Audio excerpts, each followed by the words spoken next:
কখনো কখনো ভালোবাসা এমন এক যুদ্ধক্ষেত্র যেখানে শত্রু আর প্রিয়জন দুজনেই একই মানুষ। এক মুহূর্তে যে মানুষটাকে জড়িয়ে ধরতে মন চায়, পরের মুহূর্তেই তার দিকে তীর তাক করা যায়।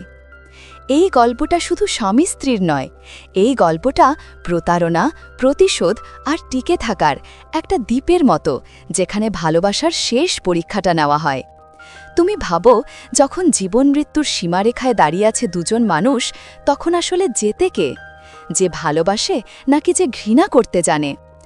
আজকের এই গল্পে তুমি দেখবে ভালোবাসা কতটা বিপজ্জনক হতে পারে, আর একজন মানুষ কত দূর যেতে পারে শুধু একটা ভুল বোঝাবুঝির কারণে। এই সুন্দর গড়নের মহিলা ঠিক এখনই সাঁতার কেটে তীরে উঠেছে, কিন্তু উঠেই দেখে তার স্বামী একা একা প্যান্ট খুলে ফেলেছে, তারপর বেল্টটা খুলে সেটাকে একটা বৃত্ত বানাচ্ছে। এরপর সে মাথা তুলে তাকাল উঁচু একটা নারকেল গাছের দিকে। তারপর সেই বেল্ট দিয়ে নিজের 2 পা বেঁধে নিল, আর গাছটার চারপাশে ঘুরে ঘুরে ওপরে উঠতে লাগল। মহিলা একদিকে চিন্তিত, অন্যদিকে কৌতূহলী, তাই তাড়াতাড়ি জামা পরে স্বামীর পেছনে গেল।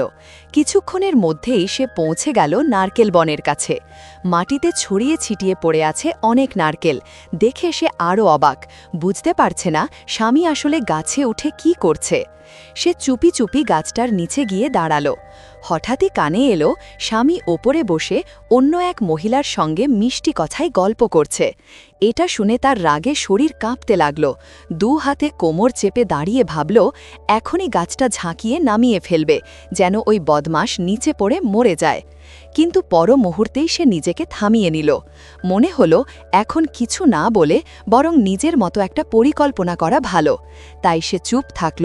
স্বামী কিছু অজুহাত দিলে শুধু মাথা নেড়ে সম্মতি জানাল, কিছুই প্রকাশ করল না। রাত নামতেই তারা দুজন যেন সত্যিই ছুটি কাটাতে এসেছে। সমুদ্রের ধারে আগুন জ্বালিয়ে পাশাপাশি বসে আছে।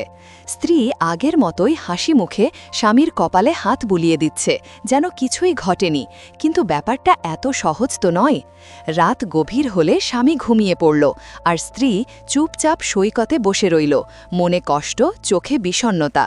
বাইরে শুধু তার স্বামীই নয়, অফিসের সেই ছোট সেক্রেটারিও আছে, সঙ্গে এক গাদা কোম্পানির দায়িত্ব। কিন্তু স্ত্রী বৌমেই এটাই তো চেয়েছিল, স্বামীর সঙ্গে কিছুটা নির্জন সময় কাটাতে। এরপর সে খাবার খোঁজার অজুহাতে চুপি চুপি চলে গেল দ্বীপের অন্য পাশে। আসলে সে স্বামীর ব্যবহার করা স্পিডবোটটা সেখানে লুকিয়ে রেখেছিল। সে জানত না তার স্বামী দাছুই পেছন থেকে সব দেখছে। বৌমেই গলায় থাকা চাবিটা খুলে নিল আর ফোনটাকে এক গোপন জায়গায় রেখে দিল। দাছুই সব দেখেও কিছুই প্রকাশ করল না, কারণ সে জানে তার স্ত্রী একসময় জাতীয় দলের তীরন্দাজ ছিল, তাই তাকে থামানো সহজ নয়। সে ভেবেছিল এই দ্বীপ থেকে বেরোতে হলে বুদ্ধি খাটাতে হবে। পরের দিন সকালে দাছুই আগে জেগে উঠল। স্ত্রীকে বলল, আমি নাস্তা তৈরি করি। বৌমে মনে মনে ভাবল, এই মানুষটা হয়তো সত্যি বদলে গেছে, কিন্তু বুকের কাছে হাত দিতেই বুঝল চাবিটা নেই। সে তাড়াতাড়ি উঠে দাঁড়াতেই একটা দড়ি টেলে তাকে মাটিতে ফেলে দিল। দেখা গেল দাছুই গাছের লতা দিয়ে তার 1 পা বেঁধে ফেলেছে। স্ত্রী অবাক দৃষ্টিতে তাকিয়ে আছে, আর স্বামী নীরবে স্পিডবোটে উঠে বসেছে। বৌমেই বাঁধন খুলে ফেললেও দাছুই তাকে নিয়ে যেতে চায়নি। স্ত্রী তাকে থামানোর চেষ্টা করল, কিন্তু পুরুষটা একটুও দয়া দেখাল না। সে সোজা নৌকাটা চালিয়ে চলে গেল। আর বৌমেই সে শান্ত মুখে একটা ছোট স্টিলের লাইটার তুলে নিল, একটা কাঠি জ্বালাল, তারপর ঠান্ডা গলায় বলল, বিদায়। পুরুষটা তখনও পুরো হতবুদ্ধি, বুঝতেই পারছে না কি ঘটছে। এদিকে তার স্ত্রী অনেক আগেই চলে গেছে জঙ্গলের গভীরে। সে মাথার চুল বেঁধে ফেলল, ধারালো কাঠি তৈরি করল, গাছের ছাল ছিঁড়ে শক্ত একটা বাঁকানো ধনুক বানিয়ে ফেলল। স্বামী মোটেই ভাবতেও পারেনি তার স্ত্রী এতটা সাহসী হতে পারে। সে বারবার চিৎকার করে স্ত্রীর নাম ধরে ডাকতে লাগল, যার ফলে নিজের অবস্থানও প্রকাশ পেয়ে গেল। এভাবে ঘোরাঘুরি করতে করতে হঠাৎ সে একটা গুহার সামনে পৌঁছে গেল। গুহার ভেতর তাকিয়ে দেখল দ্বীপের অন্য প্রান্তে নাকি কিছু বন্য মানুষ খেকো জাতের লোক বাস করছে। সে ঘুরে দাঁড়াতেই চোখের সামনে এক ভয়ঙ্কর দৃশ্য, গাছের গুড়িতে ঝোলানো একটা কাটা মানব মাথা। আর তখনই সে লক্ষ্য করল তার নিজের হাতের ব্রেসলেটে থাকা ট্যাগটা সেই মৃত লোকটার ট্যাগের মতোই। ভয়ে সে লুকিয়ে পড়ল একটা গাছের পেছনে। এদিকে স্ত্রী বউ মেয়ে তখনও রাগে ফুঁসছে, বারবার জিজ্ঞাসা করছে ওই মেয়েটা কে ছিল। দাছুই এবার আর কিছু না ভেবে মাটিতে পড়ে থাকা একটা সিগারেটের টুকরো তুলল, আর মুখে ফেলতেই গাছের পাতার আড়াল থেকে কোথা থেকে যেন একটা তীর এসে পড়ল তার সামনে। সে বুঝল এখন যুক্তি দেখানোর সময় নয়, এখন প্রাণ বাঁচানোই আসল কাজ। তাই সে কাঠের লাঠিটা ফেলে দ্রুত দৌড়ে পালিয়ে গেল। কিন্তু বউ মেয়েই তো জঙ্গলে বেঁচে থাকার সব কৌশল জানে। সে যেন এক বন্য মানুষের মতো চিহ্ন দেখে চিহ্ন ধরে এগোতে লাগল। এদিকে দাছুই ঘাসের মধ্যে লুকিয়ে নিজের ভুলগুলো ভাবছিল। আসলে সে অন্য কোনো মেয়ের সঙ্গে প্রেম করছিল না, বরং কোম্পানির চাপেই দমবন্ধ হয়ে যাচ্ছিল। যেই ফোন কলটা তার স্ত্রী শুনেছিল তার অপর প্রান্তে ছিল একজন পুরুষ সহকর্মী, কোনো নারী নয়। সে শুধু চেয়েছিল এই দ্বীপ ছেড়ে কোম্পানিতে ফিরে যেতে, কিন্তু সেই ইচ্ছেটাই ভুল বোঝাবুঝিতে সব কিছু নষ্ট করে দিল। ক্ষুধায় কাহিল হয়ে সে মাটিতে পড়ে থাকা বুনো ফল মুখে পুড়ে ফেলল, কিন্তু ফলগুলো ছিল অদ্ভুত। খেয়ে সে বিভ্রান্তি আর মায়ার জগতে ঢুকে গেল। দেখতে লাগল যেন কোম্পানির সহকর্মীরা তার সামনে এসে দাঁড়িয়েছে, পরিকল্পনা নিয়ে কথা বলছে। এই ভ্রমের মধ্যেই সে ডুবে যাওয়া একটা জাহাজের ধ্বংসাবশেষ টেলে তুলল। সে এতটাই বিভ্রান্ত ছিল যে সামনে থাকা ছাড়াকেও বন্ধুর মতো ধরে ধন্যবাদ দিতে লাগল। ঠিক তখনই একটা তীর সাঁই করে এসে লাগল কাছেই, আর মুহূর্তেই সে গায়েব হয়ে গেল। সে একটা কাঠের তক্তা হাতে নিয়ে জাহাজের পেছনে লুকোল, কিন্তু বউ মেয়ে হাল ছাড়ল না। সে আগুন জ্বালিয়ে পুরো জাহাজটাই পুড়িয়ে দিল। এই সুযোগে দাছুই পালিয়ে গেল সেখান থেকে। তারপর জঙ্গলের ভেতর দিয়ে হাঁটতে হাঁটতে হঠাৎ সে দেখে দুজন বন্য মানুষ নিজেদের মধ্যে লড়াই করছে। সুযোগ বুঝে সে তাদের অগোচরে একটা কাঠের ভেলা চুরি করে নিল। কিন্তু দূরে মোড় ঘোরার পরই এক বন্য মানুষ তাকে দেখে ফেল। তখন সে প্রাণপণে দাঁড় টানতে লাগল, কিন্তু জানত বেশি দূর যেতে পারবে না, তাই তাড়াতাড়ি আবার তীরে ফিরে আসলো। কিন্তু ওই বন্য মানুষ তার পিছনেই আসছিল। সাবধানে এক পা করে এগোতে গিয়ে হঠাৎ সে দেখতে পেল তার স্ত্রী বউ মেয়ে একটা ফাঁদ তৈরি করছে। সে তখন একটা লম্বা লাঠি হাতে নিয়ে ধীরে ধীরে তার দিকে এগোতে লাগল। হঠাৎ একটা তীরের শব্দে বউ মেয়ে ঘুরে তাকাল, কিন্তু সৌভাগ্যবশত সে স্বামীকে দেখতে পেল না। দাছুই আস্তে করে নিশানা করল, আর এক আঘাতে লাঠিটা নেমে গেল তার মাথায়। স্ত্রী জ্ঞান হারিয়ে মাটিতে পড়ে গেল। স্বামী নিজেই ভয় পেয়ে গেল। সে এগিয়ে গেল স্ত্রীর দিকে, দেখতে চাইল সে ঠিক আছে কিনা। এক পা ভুলে পুরুষটা পা রাখল স্ত্রী তৈরি ফাঁদের ভেতর, আর মুহূর্তেই পুরো শরীর উল্টে ঝুলে গেল আকাশে। কিছুক্ষণের মধ্যেই স্ত্রী জ্ঞান ফিরে পেল। পুরুষটা তাড়াতাড়ি বলল সব কিছুই ভুল বোঝাবুঝি, কিন্তু স্ত্রী কোনো কথা না শুনে ধীরে ধীরে দাঁড়িয়ে গেল, হাতে সেই লাঠিটাই যেটা দিয়ে সে একটু আগে স্বামীকে আঘাত করেছিল। হঠাৎ দূর থেকে শোনা গেল দ্রুত পায়ের শব্দ। অনেকগুলো লোক দৌড়ে আসছে। স্ত্রী একবার শুনেই বুঝে গেল এরা নিশ্চয়ই সেই ভয়ঙ্কর মানুষ খেকোরা। ঠোঁটে এক রহস্যময় হাসি ফুটিয়ে সে একা পুরুষটাকে আকাশে ঝুলতে রেখে সরে গেল সেখান থেকে। এরপর পুরুষটার কানে এলো একই শব্দ, ক্রমেই কাছে আসছে।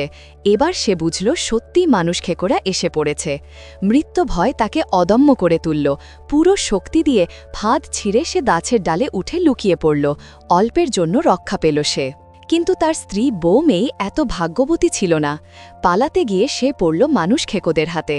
তবে আশ্চর্যের বিষয়, তাদের দলের এক নারী তাকে দেখে চুপ করে গেল, কোনো কথা বলল না। কারণ সেই নারীও একসময় একই কষ্টের মধ্যে ছিল, ভালোবেসেছিল এক রাগী ঘরছাড়া পুরুষকে, যে তাকে কখনো গুরুত্ব দেয়নি। কিন্তু এ জায়গা মানুষ খেকোদের রাজত্ব, তাই বউ মেয়ে খুব দূর যেতে পারল না। হঠাৎই পেছন থেকে এক শক্ত হাত তার কাঁধ চেপে ধরল। ঘুরে তাকিয়ে দেখল সেই দলের নেতা দাঁড়িয়ে আছে। পুরুষটা তাকে বোঝাতে লাগল, চলো আগে এখান থেকে পালাই, বাকি কথা বাইরে গিয়েও বলা যাবে। কিন্তু বউ মেয়ে তার কথা শুনল না, বরং মাটিতে পড়ে থাকা একটা কুড়াল তুলে নিয়ে তার দিকেই ছুঁড়ে মারল। সৌভাগ্যবশত পুরুষটা পাশে সরে গেল, না হলে সেই আঘাতে তার মৃত্যু নিশ্চিত ছিল। স্ত্রীর চোখে তখন আর ভালোবাসা নেই, শুধুই ক্রোধ। পুরুষটা প্রাণ ভয়ে দৌড়াতে লাগল, আর বউ মেয়ে পিছু নিয়ে তাড়া করল। সে কাঠের লাঠি দিয়ে একের পর এক আঘাত করতে লাগল স্বামীর ওপর। তারপর হঠাৎ একটা বড় মাটির হাঁড়ি তুলে সেটা ছুঁড়ে মারল তার মাথায়। পুরুষটা আঘাতে লুটিয়ে পড়ল মাটিতে, নড়াচড়া পর্যন্ত করল না। বউ মেয়ে ভাবল সে অভিনয় করছে, তাই গিয়ে আরও কয়েকটা লাঠি মারল, চিৎকার করল, গালাগাল দিল। কিন্তু যখন বুঝল তার স্বামী আর নিঃশ্বাস নিচ্ছে না, তখন তার মুখের সব রাগ মিলিয়ে গেল। মুহূর্তেই মনে পড়ল যাকে এত ঘৃণা করত আসলে তাকেই তো এখনো ভালোবাসে। সে কেঁদে পড়ল, তারপর স্বামীর কাছে ঝুঁকে পড়ল, কৃত্রিমভাবে শ্বাস দিতে লাগল, হয়তো এখনো বাঁচানো যাবে। কিন্তু ভালোবাসা আর অপরাধবোধ মিশিয়ে তার মন উল্টে গেল। সে চুপচাপ বসে পড়ল, মুখে দুঃখ, চোখে রাগ। ভালোবাসা থেকে জন্ম নিল ঘৃণা, ঘৃণা থেকে জন্ম নিল উন্মত্ততা। ঠিক তখনই পুরুষটা হঠাৎ চোখ খুলে ফেলল। এক মুহূর্তেই যেন সব কিছু বদলে গেল। তারপর কি ঘটল কেউ জানে না, শুধু বলা যায় তারা দুজনই মৃত্যুর মুখ থেকে বেঁচে ফিরল, একরকম অলৌকিকভাবে। দীর্ঘ দুঃস্বপ্নের মতো সেই দ্বীপ তাদের ছেড়ে দিল, আর তারা দুজন ভালোবাসা, ঘৃণা এবং বেঁচে থাকার এক অদ্ভুত মিশ্র অনুভূতি নিয়ে অবশেষে মুক্তির আলো দেখতে পেল। ভালোবাসা সবসময় কোমল নয়, কখনো তা হয়ে ওঠে সবচেয়ে ভয়ঙ্কর অস্ত্র।